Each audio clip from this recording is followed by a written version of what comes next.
Political interference is one of those things where we are thinking that working together with the Constitutional Review Committee, there are a number of things. For example, the political campaign financing. At the moment, our law just looks at the party, but we know that a lot of the money goes to the individuals, and when the individuals have a lot of money, they use that to influence processes.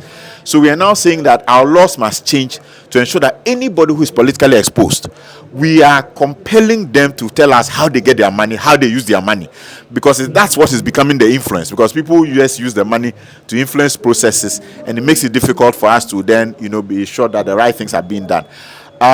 So we need a stronger microscope for the politically exposed persons. And in these stakeholder engagements, we are collecting ideas from all Ghanaians. What can we do better? Even in today's own, as we sat here, people have been talking about some of the cases that they came up, that they have handled, and what they think we should be doing in order to handle it. So as we go around the country, people who are experienced technocrats are telling us some of the things hopefully we should be putting into laws to make it more difficult for politically exposed persons to take advantage of our systems. We believe that at the end of the day, this report should become public so that some of the practical areas where citizens can report. We think what is happening is that citizens are afraid to report because our whistleblower mechanisms are not strong. And we don't believe that when we report, any change will come. What we'll try and do is to strengthen those whistleblower mechanisms and also strengthen the entities that are supposed to take action.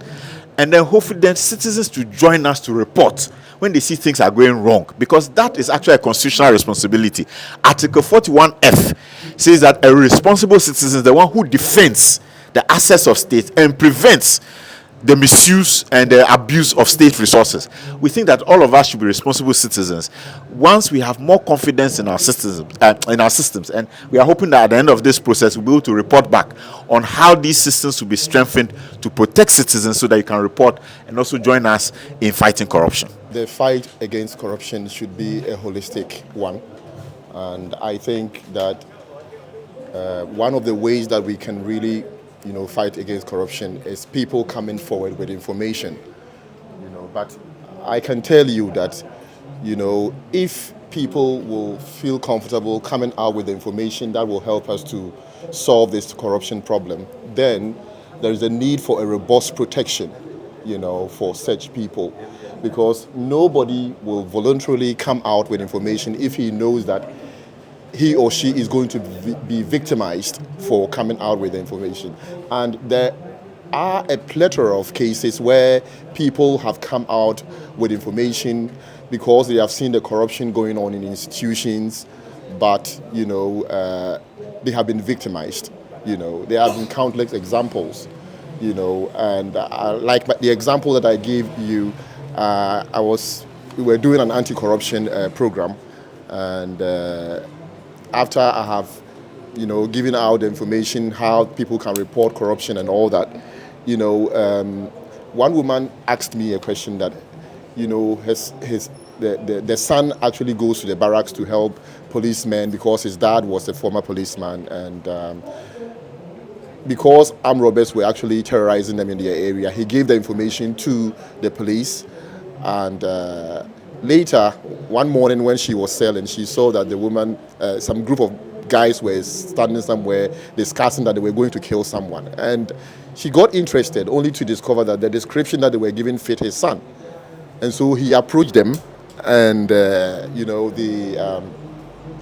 they actually told him that the police said that it's the boy who gave the information. So all that I'm trying to say is that if people will be comfortable to come out with information which will help in the fight against corruption, there is the need for a robust protection from the security services, and when it comes to the public service, sometimes people, their superiors can even, victimize them because they are trying to raise questions about, certain practices and so on and so forth. So that's just what I'm talking about, yes. You see, from the very beginning, I've said that the fight against corruption should be holistic. We need every hand on deck. Whether it's going to be bottom-up approach or top-down approach, all approaches are welcome in this fight. We cannot afford to sidelined any effort. All efforts are welcomed in this fight against corruption. That's my opinion. In respect of corruption that happens at the national level from the local levels, I think that what you see at the national level, we will say that the people at the national level come out from us. So they come out from district operations, municipal operations, metropolitan operations, and as whether it's a political person who was a DC or an MP, then they graduate to the national level. So what is important is that at all levels, we need to be paying attention to corruption. Starting, if you ask me, from kindergarten, from the schools.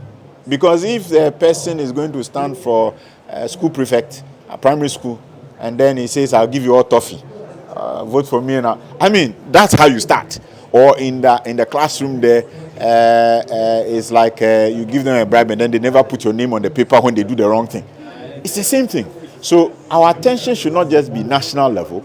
We should actually be paying more attention to the smaller units, because that is where it begins to be nurtured. And the persons who do it in kindergarten and primary school, secondary school, and then university, when they become your MPs and your deputy ministers or ministers, that is when a lot of money will disappear from the kitty.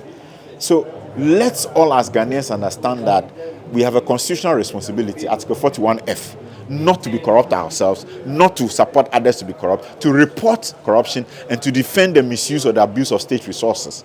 And if we take that up and we are responsible citizens, we'll make this country do better. The amount of money being lost to corruption in 1 year is what we go and borrow from the World Bank to pay in 3 years. It doesn't make sense. If we stemmed the issue of corruption, Ghana does not need to go borrowing. Our children will be better. All of us will be better. And we see that a lot of that requires political will and citizens being ready to say that this thing, we must cut it down. Otherwise, our children will have nothing left by the time we are grown and gone. It is clear that those so-called irregularities that end up in millions or in fact billions, we need to shift the strategy with how we address the specifics.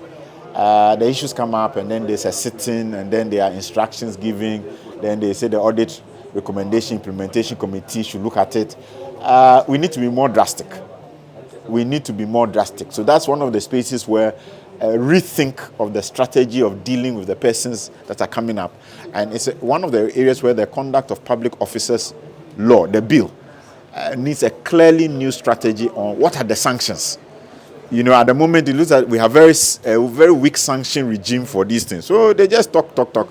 Nothing substantive happens. We need a stronger sanctions regime for those elements. And hopefully, in passing the Conduct of Public Officers Bill, we need to look at those issues and make sure that the laws are stringent and the examples that will be set will serve as a very strong deterrent for others to think that they can get engaged in those kinds of frauds and then nothing will happen. Critical factors we've not paid our attention to is the issue of ethics. What are the values that our society holds so dear that any Ghanaian citizen from childhood would defend it with their life? And we found that the jurisdictions that are doing very well, the set of values is clear. Whether it's the Nordic countries, countries doing well in Africa and elsewhere, the issues of honesty, hard work, integrity have been ingrained from childhood. They are part of the curricula, they are part of the statements they make, and they are really committed to it. My name is Mr. Barr and I'm with the NCC Ashanti Regional Office. Honorable Edem Senanu, I'm the co-chair for Citizens Movement Against Corruption, but I'm also the chairperson for the African Union Advisory Board Against Corruption. And thank you too.